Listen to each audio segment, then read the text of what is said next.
आपने शायद नोटिस किया होगा कि जब आप किसी सिंपल शेड्यूल वाले फेज में होते हैं, जैसे हॉलीडेज में, या जब लाइफ थोड़ी प्रेडिक्टेबल होती है, तो बीपी रिलेटिवली बेटर फील होता है। ये कोइंसिडेंस नहीं है, ये नर्वस सिस्टम का रिस्पॉन्स है। जब बॉडी को रिपीटेबल पैटर्न मिलता है तो फाइट और फ्लाइट धीरे धीरे बैकग्राउंड में चला जाता है। पैरासिम्पैथेटिक नर्वस सिस्टम एक्टिव होता है, वेसल्स रिलैक्स्ड रहती। रिलैक्स्ड ब्लड वेसल्स का मतलब कम रेजिस्टेंस, और कम रेजिस्टेंस का मतलब लोअर प्रेशर। पिछले एपिसोड में हमने देखा था कि स्ट्रेस बीपी एक हार्मोनल रिस्पॉन्स होता है। जब कोर्टिसोल और एड्रेनलिन बार बार एक्टिवेट होते रहते हैं तो बॉडी अलर्ट मोड में अटकी रहती है और बीपी नेचुरली ऊपर रहने लगता है। आज मैं आपसे वही प्रॉमिस पूरा करने आया हूं कि डेली रूटीन कैसे नर्वस सिस्टम को रीप्रोग्राम करता है और कैसे बिना किसी एक्सट्रीम डाइट, बिना हेवी एक्सरसाइज, बिना फोर्स के बीपी धीरे धीरे रीसेट हो सकता है। नमस्कार, मैं हूं डॉक्टर पद्माकर कुमार। पिछले एपिसोड में हमने देखा था कि स्ट्रेस बीपी एक हार्मोनल रिस्पॉन्स होता है। जब कोर्टिसोल और एड्रेनलिन बार बार एक्टिवेट होते रहते हैं तो बॉडी अलर्ट मोड में अटकी रहती है और बीपी नेचुरली ऊपर रहने लगता है। आज मैं आपसे वही प्रॉमिस पूरा करने आया हूं कि डेली रूटीन कैसे नर्वस सिस्टम को रीप्रोग्राम करता है और कैसे बिना किसी एक्सट्रीम डाइट, बिना हेवी एक्सरसाइज, बिना फोर्स के बीपी धीरे धीरे रीसेट हो सकता है। सबसे पहले एक सिंपल प्रिंसिपल समझिए, बॉडी प्रॉमिसेस नहीं पढ़ती, बॉडी पैटर्न्स पढ़ती है। आप खुद से कह सकते हैं कि अब मैं स्ट्रेस नहीं लूंगा, लेकिन अगर आपका स्लीप टाइम रोज बदल रहा है, मील टाइमिंग इरेगुलर है, रात तक फोन यूज हो रहा है, तो बॉडी एक ही कंक्लूजन निकालती है, एनवायरनमेंट प्रेडिक्टेबल नहीं है। जब एनवायरनमेंट अनप्रेडिक्टेबल होता है तो सर्वाइवल सिस्टम बैकग्राउंड में एक्टिव रहता है। सर्वाइवल सिस्टम एक्टिव होगा तो कोर्टिसोल का बेसलाइन हाई रहने लगेगा, और जब कोर्टिसोल का बेसलाइन हाई पर सेट हो जाता है तो बीपी का बेसलाइन भी धीरे धीरे ऊपर शिफ्ट हो सकता है। रूटीन का मतलब बोरिंग डिसिप्लिन नहीं होता, रूटीन का मतलब होता है प्रेडिक्टेबिलिटी। बॉडी को पता होना चाहिए कि दिन का रिदम क्या है। सबसे बड़ा एंकर है sleep timing. Circadian rhythm body का इंटरनल क्लॉक है जो कोर्टिसोल रिलीज का टाइमिंग डिसाइड करता है। नॉर्मल पैटर्न में सुबह कोर्टिसोल थोड़ा हाई होता है ताकि आप एक्टिव हो सके, और रात में लो होता है ताकि बॉडी रिपेयर मोड में जा सके। लेकिन जब कभी 10 बजे सोना, कभी 1 बजे, कभी वीकेंड में तो 3 बजे भी सोना, ये वेरिएशन सर्केडियन रिदम को डिस्टर्ब करता है। डिस्टर्ब्ड रिदम का मतलब confused hormonal signals. Confuse signals का मतलब इनकम्प्लीट रेस्ट, और इनकम्प्लीट रेस्ट का मतलब क्रॉनिक अलर्टनेस, और क्रॉनिक अलर्टनेस बीपी को स्टेबल होने नहीं देती। आपने शायद नोटिस किया होगा कि जब आप किसी सिंपल शेड्यूल वाले फेज में होते हैं, जैसे हॉलीडेज में, या जब लाइफ थोड़ी प्रेडिक्टेबल होती है, तो बीपी रिलेटिवली बेटर फील होता है। ये कोइंसिडेंस नहीं है, ये नर्वस सिस्टम का रिस्पॉन्स है। जब बॉडी को रिपीटेबल पैटर्न मिलता है तो फाइट और फ्लाइट धीरे धीरे बैकग्राउंड में चला जाता है। पैरासिम्पैथेटिक नर्वस सिस्टम एक्टिव होता है, वेसल्स रिलैक्स्ड रहती हैं। रिलैक्स्ड ब्लड वेसल्स का मतलब कम रेजिस्टेंस, और कम रेजिस्टेंस का मतलब लोअर प्रेशर। इसलिए स्लीप को एंकर बनाना सबसे पहला स्टेप है। सेम टाइम पर सोना और सेम टाइम पर उठना, चाहे टाइमिंग परफेक्ट ना हो लेकिन कंसिस्टेंट हो। 2-3 हफ्ते में बॉडी इस पैटर्न को सिक्योर सिग्नल के रूप में लेने लगती है। कोर्टिसोल वेव स्मूथ होने लगती है, एड्रेनलिन स्पाइक्स कम होते हैं, बॉडी को लगता है कि हर दिन सर्वाइवल टेस्ट नहीं है। ये सटल चेंज ही बीपी रिसेट का फाउंडेशन है। रूटीन डिसिप्लिन नहीं, रेगुलेशन है। जब रेगुलेशन इंप्रूव होता है, बीपी कोऑपरेट करना शुरू करता है। स्लीप एंकर के बाद दूसरा पावरफुल फैक्टर है मील रिदम। बॉडी के लिए खाना सिर्फ कैलोरीज नहीं होता, ये टाइमिंग सिग्नल होता है।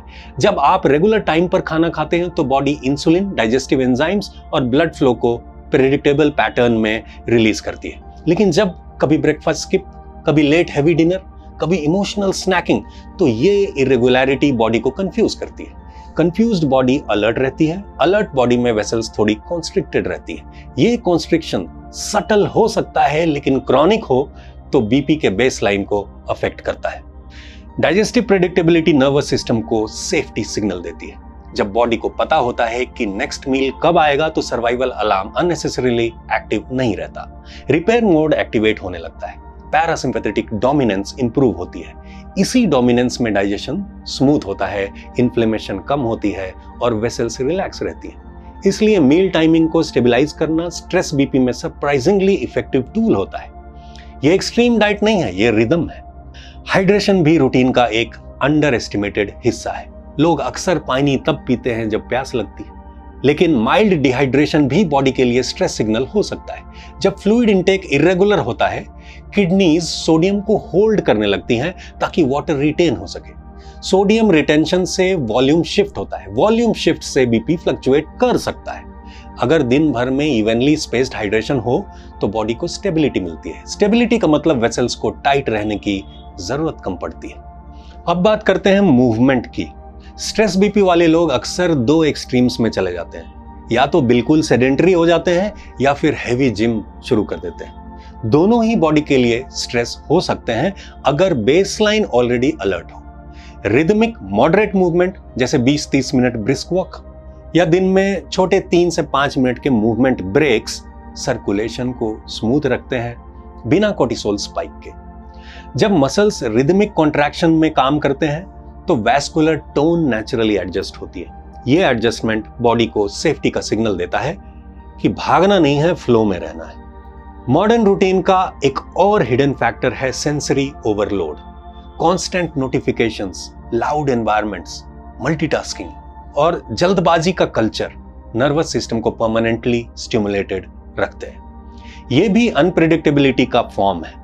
अगर आप अपना डेली रूटीन में डिजिटल बाउंड्रीज सेट करते हैं ना, जैसे कि स्पेसिफिक टाइम पे ही मैसेज चेक करना या रात में स्क्रीन बंद कर देना, तो बॉडी को रिलीफ सिग्नल मिलता है। ये छोटे पैटर्न्स हार्मोन्स को ग्रेजुअली काम करते हैं।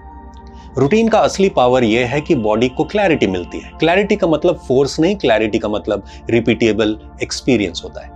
जब बॉडी बार बार सेफ पैटर्न एक्सपीरियंस करती है तो कोर्टिसोल बेसलाइन धीरे धीरे नीचे आता है, एड्रेनलिन स्पाइक्स कम होते हैं और जब हार्मोनल बैकग्राउंड स्टेबल होता है तब बीपी को ऊपर रहने की बायोलॉजिकल नेसेसिटी कम हो जाती है। ये एक स्लो एडेप्टेशन है, लेकिन ये प्रेडिक्टेबल है। कंसिस्टेंसी ही ट्रेनिंग है और ट्रेनिंग ही रेगुलेशन का रास्ता है। अब जब स्लीप, मील रिदम, हाइड्रेशन और मूवमेंट के रोल क्लियर हो गए तो अब सवाल आता है कि इन सब को रियलिस्टिकली इंप्लीमेंट कैसे किया जाए, क्योंकि नॉलेज तब तक काम नहीं करता जब तक कि वो डेली लाइफ में फिट ना हो। यहां एक सिंपल प्रिंसिपल याद रखिए कि बॉडी को सेफ्टी प्रूफ चाहिए होता है, एक्सप्लेनेशन नहीं। आप बॉडी को समझा नहीं सकते, आप बॉडी को दिखा जरूर सकते हैं। सबसे पहले एक रियलिस्टिक स्लीप विंडो डिसाइड करिए। परफेक्ट टाइमिंग जरूरी नहीं है, कंसिस्टेंट टाइमिंग जरूरी है। अगर आप 11 बजे सो सकते हैं तो 11 बजे ही सोने की आदत डालिए, चाहे वीकेंड हो या वीकडे। रात में सोने से कम 45 मिनट पहले स्क्रीन्स बंद कर दीजिए। ये छोटी सी बाउंड्री मेलाटोनिन रिलीज को सपोर्ट करती है। जब मेलाटोनिन स्मूथ होता है, कोर्टिसोल का ड्रॉप नेचुरल हो जाता है। यह हार्मोनल हैंडशेक ब्लड वेसल्स को रिलैक्स करने का परमिशन देता है। यहीं से बीपी के नंबर्स में सटल लेकिन मीनिंगफुल शिफ्ट शुरू होता है। मील रिदम के लिए एक फिक्स्ड स्ट्रक्चर बनाइए, चाहे 2 मील्स करें या 3। उनका टाइम प्रेडिक्टेबल रखिए। लेट हैवी डिनर्स अवॉइड करिए, क्योंकि रात में डाइजेशन ओवरलोड बॉडी को अलर्ट रख सकता है। जब डिनर रिलेटिवली अर्ली और लाइट होता है, बॉडी को रिपेयर विंडो मिलती है। रिपेयर विंडो में पैरासिम्पैथेटिक डोमिनेंस बढ़ता है।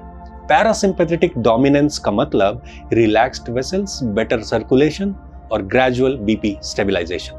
हाइड्रेशन को भी पैटर्न का हिस्सा बनाइए। सुबह उठते ही 1 गिलास पानी, दिन में इवनली स्पेस्ड वाटर इनटेक और एक्सेसिव कैफीन अवॉइड करना। जब किडनीज को फ्लूइड सप्लाई स्टेबल मिलती है तो सोडियम रिटेंशन पैनिक मोड में नहीं होता। वॉल्यूम स्टेबिलिटी बीपी स्टेबिलिटी में कन्वर्ट होती है। ये ड्रामेटिक चेंज नहीं देता है, लेकिन फ्लक्चुएशन कम करता है।